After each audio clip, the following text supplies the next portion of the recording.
Pada awal 2026, PSSI Sumatera Selatan bersiap menggulirkan kembali kompetisi Liga 4 Zona Sumsel.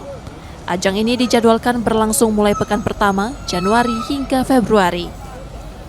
Jumlah peserta belum dipastikan, begitu pula penetapan tuan rumah.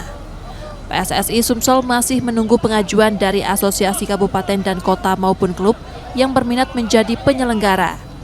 Saat ini PSSI Sumsel terus berkoordinasi dengan seluruh daerah dan klub untuk mematangkan persiapan kompetisi. Yang tetap kita koordinasikan dengan Askot dan Askar bahwa mereka melakukan kegiatan-kegiatan Liga 4 dan kita mendukung mereka. Pada edisi 2024-2025, Liga 4 Zona Sumsel diikuti 11 klub dari berbagai wilayah di provinsi ini. Nur Muhammad, Kompas TV, Palembang, Sumatera Selatan.